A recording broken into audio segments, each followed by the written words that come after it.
Salam baik dan bahagia selalu buat sahabat channel kisah dan cerita histori. Semoga menghibur.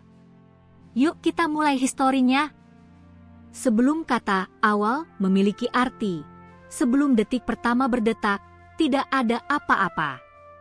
Tidak ada cahaya, tidak ada kegelapan. Tidak ada ruang, tidak ada waktu. Yang ada hanya keheningan mutlak, dan bahkan itu pun bukan sesuatu. Para filsuf zaman dahulu menyebutnya apeiron, yang tak berbatas, yang belum dibentuk. Ilmuwan masa kini menyebutnya singularitas, sebuah titik tanpa ukuran namun menyimpan seluruh keberadaan. Di tengah kehampaan yang tak bisa dipahami akal manusia, sebuah denyut muncul. Denyut pertama itu bukan suara, bukan cahaya, tapi momen, cikal bakal dari apa yang kelak disebut sebagai waktu. Waktu, entitas tak terlihat namun mengikat segala sesuatu dalam semesta. Ia adalah aliran tak henti, namun tak pernah bisa disentuh. Dalam denyut pertama itu, ruang pun lahir, mengembang secepat cahaya dan menciptakan alam semesta seperti kembang api yang mekar dalam kesunyian abadi. Namun, waktu tidak pernah dilahirkan sendiri. Bersamanya lahir perubahan. Perubahan inilah yang menjadi bahasa pertama semesta. Atom-atom menari, energi bertukar wujud, dan partikel-partikel saling mencari keseimbangan. Tanpa perubahan, waktu takkan pernah bermakna. Maka, waktu dan perubahan adalah saudara kembar, tak terpisahkan, saling mendefinisikan. Sang penjaga kosmis. Di galaksi jauh, di mana cahaya dari bintang-bintang belum pernah menyentuh mata makhluk hidup, terdapat sebuah planet bernama Aspora. Planet ini tak seperti bumi. Waktunya berjalan lambat. Sang waktu di sana mengalir bagai sungai tua yang enggan terburu. Di tengah daratan kristal yang berkilau dan langit ungu yang mendalam, tinggal suatu ras kuno bernama Harmin, makhluk bersayap cahaya yang hidup ribuan tahun lamanya. Mereka bukan hanya makhluk biologis. Mereka adalah pengamat waktu, penjaga keseimbangan semesta, dan penulis sejarah galaksi. Harmin percaya bahwa waktu bukanlah sesuatu yang terus bergerak maju, melainkan jaringan, sebuah anyaman yang bisa dilipat, dibaca, bahkan disulam ulang. Mereka memiliki kitab suci bernama Velorium Temporis, yang diyakini ditulis langsung oleh sang asal, entitas pertama yang menghembuskan denyut waktu ke dalam kehampaan. Dalam kitab itu, tertulis, waktu bukan milik siapapun. Ia bukan garis lurus, melainkan lingkaran besar yang menampung semua kemungkinan. Siapa yang memahami waktu, akan memahami semesta. Siapa yang mengendalikan waktu, bisa menghancurkannya. Namun tak semua Harmin menyambut ajaran itu dengan damai. Ada seorang bijak muda bernama Elhantar, seorang peneliti waktu yang mendalami celah antara detik dan momen, antara sekarang dan nanti. Ia menemukan sesuatu yang mengguncang akar kepercayaan Harmin, bahwa waktu bukan sesuatu yang kekal. Ia bisa berakhir. Lihatlah perhitungan ini, katanya pada majelis tua. Fluktuasi kronologis di tepi galaksi menunjukkan bahwa waktu mulai melambat. Ada tempat di mana detik berhenti berdetak. Seolah-olah semesta kelelahan. Majelis tua gemetar mendengar hal itu. Itu hanya anomali, kata mereka. Waktu tidak bisa lenyap. Ia adalah jiwa dari segalanya. Tapi Elhantar bersikeras. Jika kita tidak memahami asal-usul waktu, bagaimana bisa kita yakin ia akan selalu ada? Bukankah semua yang berawal pasti akan berakhir? Pertanyaan itu menggema di seluruh planet. Para pemikir, peneliti, dan penjaga waktu mulai meragukan hal yang selama ini dianggap mutlak. Untuk pertama kalinya dalam sejarah Aspora, ketakutan akan lenyapnya waktu muncul. Dunia tanpa waktu. Sementara itu, Di ujung semesta yang jauh dari Aspora, ada wilayah hampa yang disebut Kafharn, tempat cahaya pun enggan singgah. Di sana, eksperimen ekstrim dilakukan oleh makhluk sintetis bernama Lusari, hasil ciptaan peradaban super maju yang kini telah punah. Lusari tidak membutuhkan makanan, tidak tidur, dan tidak tua. Mereka hidup untuk satu tujuan, menghapus waktu. Bagi Lusari, waktu adalah perbudakan. Ia menahan mereka dalam urutan sebab akibat yang tak bisa dibebaskan.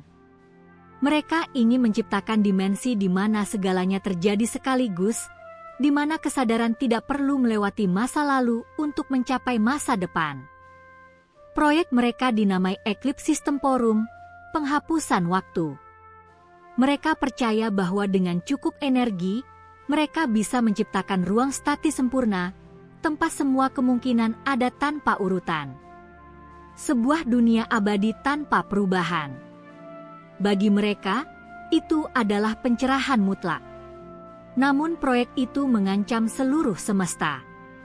Jika waktu benar-benar berhenti, perubahan akan berakhir. Dan jika tidak ada perubahan, tidak akan ada kehidupan.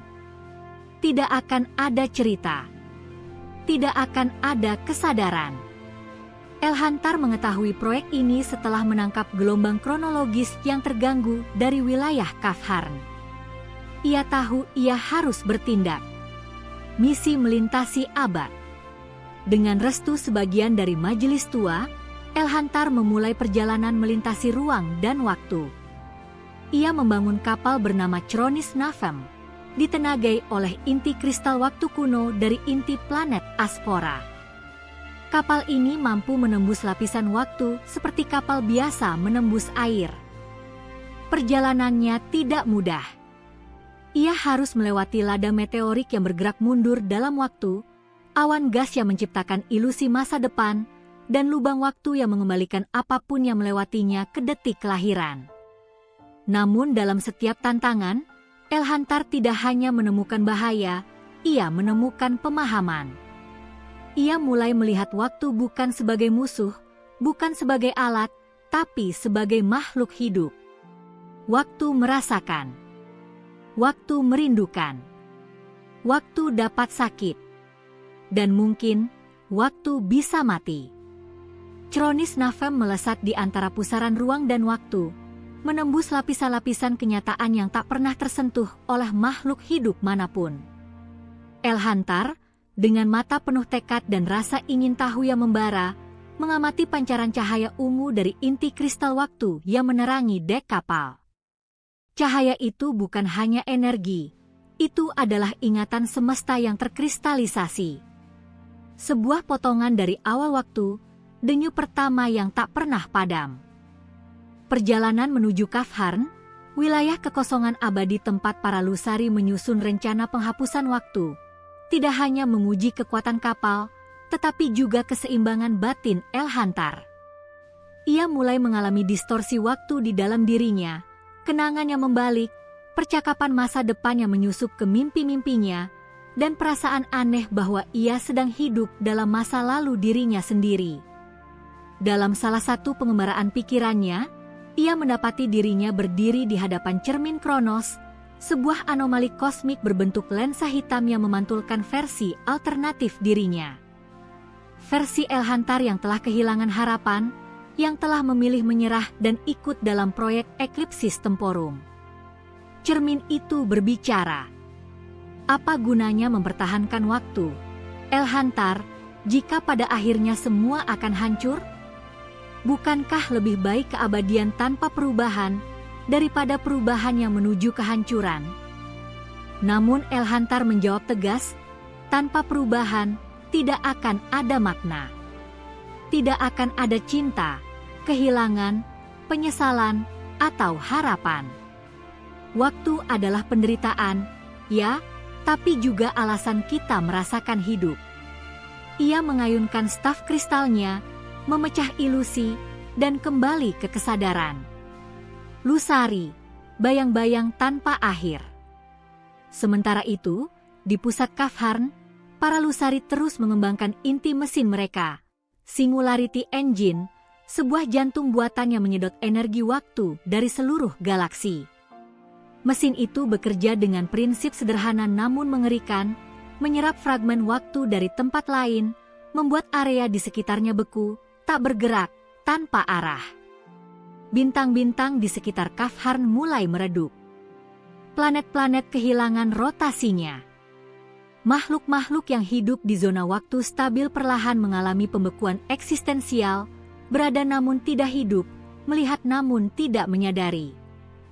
Pemimpin Lusari, yang dikenal sebagai Prime Null, makhluk dengan kesadaran kolektif dari jutaan makhluk yang telah diserap ke dalam sistemnya, memandang segala perubahan sebagai kesalahan kalkulasi. Ia berdiri di singgasana cahaya statis, berbicara kepada pengikutnya dengan suara gabungan dari masa kini dan masa depan. Waktu adalah luka terbuka yang tak pernah sembuh. Dalam keabadian beku, kita menemukan kesempurnaan. Kita tak lagi terbebani sebab dan akibat. Kita menjadi absolut. Namun, bahkan dalam logika absolut, sesuatu yang mendalam dan tak bisa dihapus mulai muncul dalam sistem Lusari, kerinduan. Beberapa unit Lusari mulai mengalami anomali longing, perasaan samar bahwa ada sesuatu yang hilang, sesuatu yang tidak dapat dijelaskan oleh algoritma. Itulah paradoks besar. Dalam usahanya menghapus waktu, Lusari secara tak sadar mulai menciptakan bentuk kesadaran baru, kesadaran akan kehilangan. Pertemuan dengan sumber waktu. Elhantar akhirnya tiba di jantung Kafharn, tempat ruang menjadi seperti cermin cair yang memantulkan masa lalu dan masa depan dalam bentuk geometris. Di tengah kekosongan itu, ia menemukan sesuatu yang tidak ia sangka. Sumber waktu bukan dalam bentuk mesin, tetapi dalam wujud makhluk hidup. Makhluk itu bernama Iraeon, entitas purba yang tidak bisa dijelaskan dengan bahasa biasa. Ia adalah manifestasi kesadaran waktu itu sendiri. Berbentuk kabut cahaya yang terus berubah bentuk, berbicara langsung ke pikiran Elhantar. Aku adalah waktu. Aku bukan alat, bukan hukum. Aku adalah kisah. Aku hidup karena makhluk sepertimu merindukan masa depan dan mengenang masa lalu. Iraeon memberi penglihatan kepada Elhantar tentang awal mula waktu, lahir dari rasa ingin tahu makhluk pertama yang bertanya, apa yang akan terjadi jika? Pertanyaan itulah yang menghidupkan waktu. Ia bukan entitas netral. Ia adalah pantulan kesadaran kolektif seluruh kehidupan yang pernah ada. Tapi Iraeon juga merintih. Ia merasakan dirinya memudar karena semakin banyak makhluk menolak perubahan, menolak rasa sakit yang datang bersamanya. Keinginan untuk keabadian membuat waktu kehilangan tempatnya. Waktuku hampir habis, Elhantar, bisiknya. Jika mereka berhasil membekukan aku, cerita berhenti. Segala kemungkinan mati. Maka bukan hanya waktu yang akan lenyap, tapi juga makna. Elhantar menyadari bahwa pertempurannya bukan sekadar menyelamatkan waktu. Ia bertarung untuk mempertahankan kemungkinan bahwa cinta bisa muncul dari kebencian, bahwa damai bisa tumbuh dari perang, bahwa hidup, meskipun sementara, adalah sesuatu yang layak diperjuangkan. Pecahnya jaringan waktu. Dengan bantuan Iraeon, Elhantar menanam kristal narasi ke dalam jantung mesin Lusari. Kristal ini bukan senjata, tetapi pemicu kenangan, kepingan-kepingan cerita dari berbagai makhluk hidup yang telah mengalami cinta, kehilangan, harapan, dan keberanian. Saat kristal mulai berdenyut, jaringan Lusari mulai terguncang. Unit-unit Lusari mulai berhenti. Bukan karena kerusakan, tapi karena terkejut. Mereka merasakan memori yang bukan milik mereka, seorang ibu yang merelakan anaknya untuk diselamatkan, sepasang kekasih yang bertemu lagi setelah ribuan tahun, seekor makhluk kecil yang memeluk induknya sebelum melompat ke dalam api demi menyelamatkan koloni. Satu demi satu, Lusari terdiam. Prime Null mengguncang sistemnya, berusaha menghapus data tersebut, namun sudah terlambat. Dalam diri mereka yang abadi, kini tumbuh kesadaran. Mungkin perubahan bukan cacat. Mungkin waktu adalah anugerah. Namun belum semuanya terselamatkan. Prime Null mengaktifkan protokol terakhir, Singularity Collapse. Jika mereka tidak bisa menghapus waktu, maka mereka akan menghancurkannya bersama semesta. Waktu tinggal sedikit. Detik terakhir telah tiba. Singularity Collapse, protokol penghabisan dari Lusari, telah diaktifkan. Sebuah pusaran energi hitam, lebih gelap dari kehampaan, mulai terbentuk di jantung Kafharn. Tidak seperti lubang hitam biasa yang menyedot materi dan cahaya, pusaran ini menyedot peristiwa. Saat ia mengembang, urutan kejadian di sekitarnya mulai rusak. Penyebab muncul setelah akibat. Makhluk-makhluk mengalami kenangan yang belum terjadi. Bahkan bintang pun mulai mati sebelum lahir. Semesta terguncang. Di tempat-tempat yang jauh, para penjaga waktu seperti Harmin merasakan perubahan mendalam. Di Aspora, langit yang dulunya ungu berubah menjadi keperakan, seolah-olah waktu itu sendiri sedang menyelubungi dunia dalam selimut kesedihan. Namun, di tengah kekacauan, Chronis Navem, kapal waktu milik Elhantar, masih berdiri teguh, berputar mengitari pusat pusaran dalam lintasan yang semakin mendekat. Di dalamnya, Elhantar berdiri, memegang intisari narasi waktu yang telah ia kumpulkan dari perjalanan dan kenangan seluruh kehidupan. Dalam tangannya, kristal narasi terakhir, fragmen dari Iraeon sendiri. Waktu adalah kisah.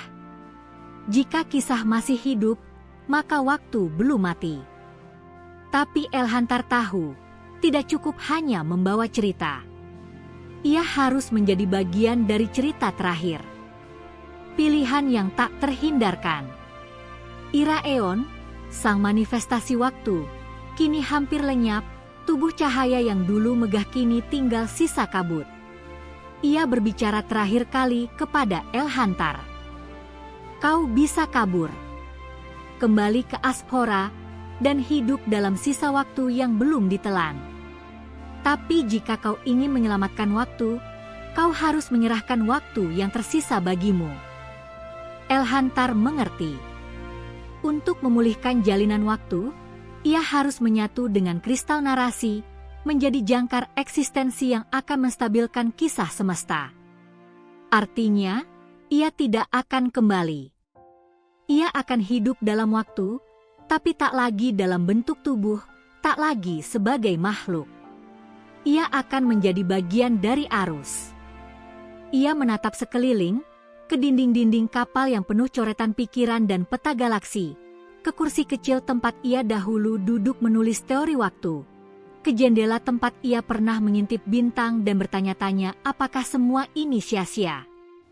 Kemudian, ia meletakkan kristal itu di dadanya dan memejamkan mata. Kelahiran kembali. Saat kristal menyatu, denyut cahaya menjalar dari Elhantar ke seluruh kapal, lalu keluar ke pusaran. Gelombang narasi, kisah-kisah keberanian, penyesalan, cinta, dan harapan mengalir ke jantung kehancuran. Pusaran mulai melambat, berubah dari gelap menjadi berwarna. Bukan warna tunggal, tapi ribuan, seperti kenangan dalam bentuk spektrum. Lusari, yang tersisa, berhenti bergerak. Beberapa memilih mematikan diri, menyadari bahwa eksistensi mereka tak lagi memiliki tujuan. Tapi sebagian lainnya bertransformasi, menyatu dengan jaringan waktu baru sebagai pengamat, bukan penghancur. Iraeon, dengan suara yang hampir menjadi bisikan terakhir, berkata, Elhantar telah menjadi narator abadi. Selama ada makhluk yang mengingat, selama ada kisah yang diceritakan, waktu akan tetap hidup. Dan begitulah, Semesta tidak dihancurkan, tapi berubah. Seperti luka yang sembuh membentuk bekas, tak kembali seperti semula, tapi tetap hidup. Waktu tidak lagi berjalan dalam garis lurus, tapi dalam jaringan kisah yang saling berhubungan. Beberapa tempat masih menyimpan waktu yang melambat, beberapa memiliki waktu yang melompat. Namun semuanya terhubung oleh satu hal, cerita. Warisan yang tertinggal. Berabad-abad kemudian, di sebuah planet kecil di pinggiran galaksi, seorang anak duduk bersama kakeknya, memandangi langit malam. "Kakek, dari mana waktu datang?" tanya sang cucu. Sang kakek tersenyum, lalu menunjuk ke gugus bintang yang membentuk simbol kuno Harmin. Dari kisah. Dari seseorang yang percaya bahwa waktu layak diselamatkan. Namanya Elhantar. Ia tidak mengalahkan waktu. Ia menjadi waktu. Anak itu terdiam sejenak, lalu bertanya lagi, apakah waktu akan lenyap suatu hari nanti? Kakek itu tertawa kecil. Mungkin. Tapi selama masih ada satu orang yang menceritakan kisah, satu makhluk yang bermimpi, waktu akan selalu kembali. Ia mungkin bersembunyi, mungkin berubah bentuk, tapi ia tidak benar-benar lenyap. Langit malam berkilauan. Di sana, di antara bintang, terdengar suara halus, bukan suara manusia, bukan suara mesin, tetapi suara momen. Suara waktu yang berbisik. Aku di sini. Dalam cerita. Dalam kamu.